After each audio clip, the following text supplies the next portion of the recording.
Hello, I'm Eric Snodgrass. Thank you for watching this Ag Forecast, brought to you by Agrible, the makers of Morning Farm Report.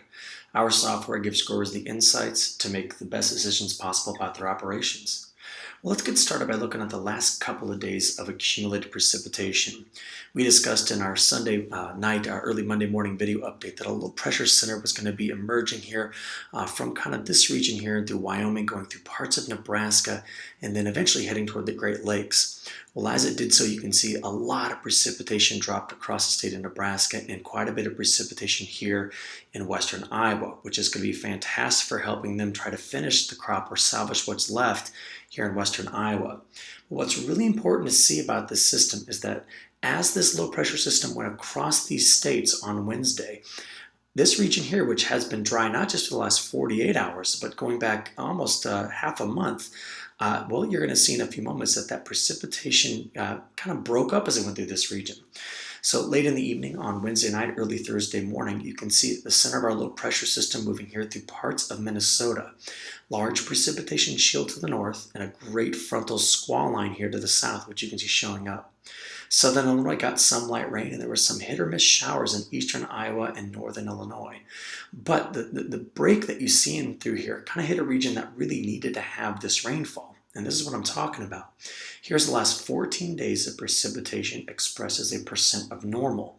And we can see that where we've had a lot of that shower and thunderstorm activity, which we've been discussing in great detail over the last few weeks. These locations are well over double their normal rainfall for that time period. But we've had some drier weather in parts of Iowa, Missouri, Illinois, Indiana, even Ohio, and even parts of Michigan and Wisconsin. And this is the same region over which that big low pressure system kind of broke up and didn't bring the broad shield of precipitation through. What's important to see here is that this is some of the most productive ground in our Corn Belt for growing soybeans. And so this is an area that's been dry, and some locations in here are going to remain dry for a little while. Take a look at that precipitation in just a few minutes. Now, as we always do, we like to deduce what the weather patterns are doing, the flow of the jet stream, to try to understand our upcoming forecast. So the animation we're watching here kind of gives us a clue about that. Let's get it started with the very beginning. By the time we get into early Thursday morning, there is the trough that is bringing that low pressure center that you just saw into the Great Lakes. But as I step this through, what I want you to see is that by the time we get into Friday, there's a second weak trough coming in the flow here that's going to bring another chance for showers and storms across the Corn Belt. So we can actually have two chances here before the end of our week at seeing some showers and storms in a place that really needs to have that rain. Once we get past the end of this week and get into our weekend, what we're going to start to see is that trough moving through, and in general some ridging across a lot of the Corn Belt, which means to start our week next week, we might be able to see some temperatures Sunday, Monday, Tuesday that get back up into the upper 80s, and maybe even some temperatures here that are encroaching on 90 degrees. So we're going to see some warmer weather for the Corn Belt, which we haven't seen for the month of August. But as I step through, look at what we're seeing here.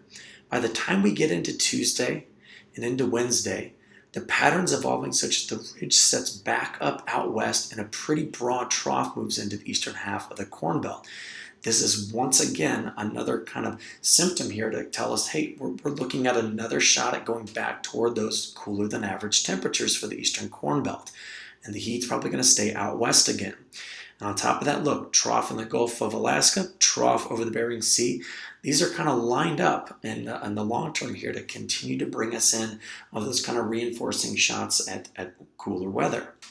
So let's talk about the precipitation. I'm going to animate out for you the next 10 days here, but really do a quick diagnosis of this.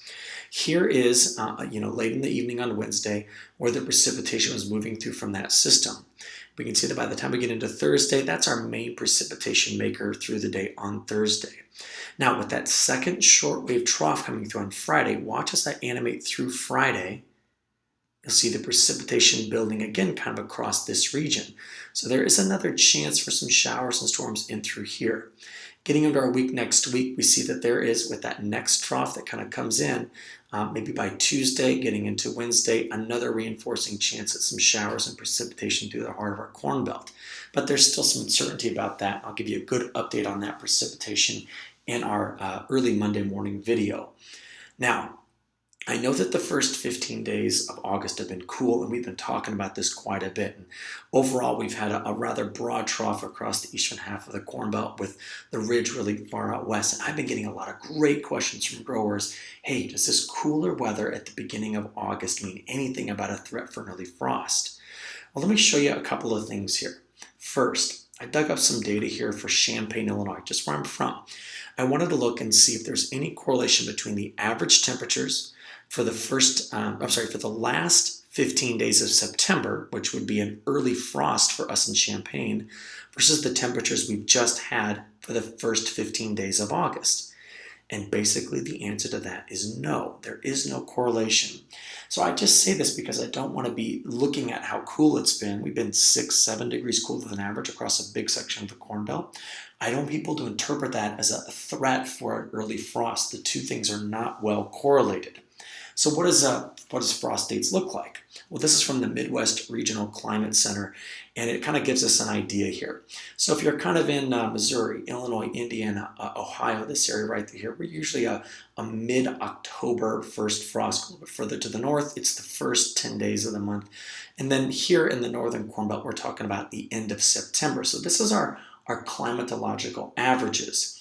So as I go through each one of these videos, as we move toward our harvest, this is what I want you to look out for when it comes to a threat for frost.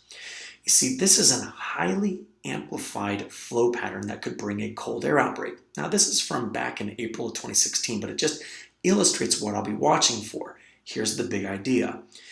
If we build a huge ridge into the Gulf of Alaska, over Alaska, and another large ridge that goes up, here toward Greenland, what these two ridges end up doing is they displace the colder air that's over Canada, over the North Pole, and force it into a huge lobe, a huge trough to the south.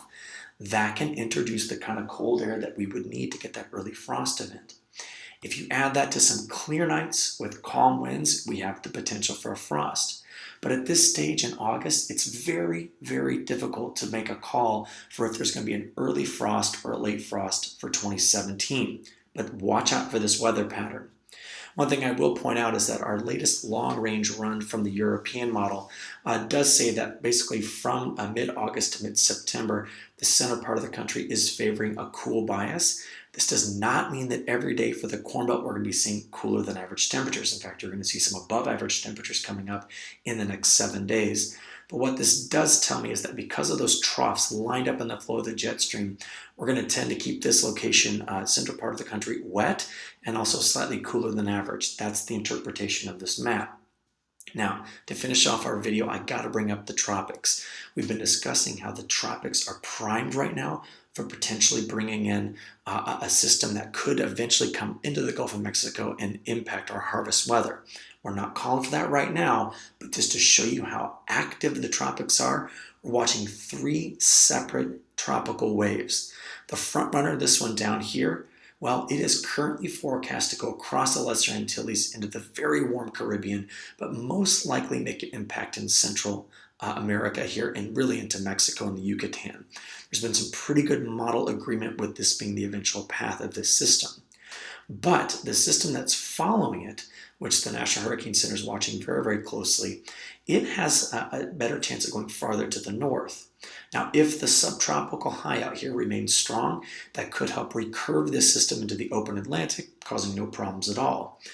But very much like Hurricane Andrew in 1992, this one is looking like it could be a pretty classic Cape Verde storm that kind of comes right here, just north of the Lesser Antilles, across the Bahamas, and potentially impacting Florida. Now, please listen. There's an enormous amount of uncertainty in that. I'm just bringing something to your attention that we're going to be watching. My point as a Midwestern farmer here is that if the remnants of this system do get into the Gulf of Mexico and the steering winds work well with maybe an upper level ridge over the northeast, that could help pull one of these systems right into the heart of the lower Mississippi River Valley and bring a lot of moisture right up into the Corn Belt. Something to be considering. When you come back and you're reviewing this or you're listening to what I'm saying, this is what I want you to take away. The tropics are active. We must keep an eye on what's going on in the Gulf of Mexico, the Caribbean, and the Western Atlantic. These are the systems I'm watching right now. So with that, I'll go ahead and wrap up this video. We at Agrible thank you for watching this video. We hope you look forward to our next Ag Forecast on Monday morning. To get Morning Farm Report for your operations, click with a daily email that shows a snapshot of your field conditions each morning. Go to morningfarmreport.com. Sign up for that free account. Full grower accounts are free if you sign up for our Sustainable Yield Program or for growers that work with AD merchandisers. Thank you, and I look forward to talking to you again after the weekend.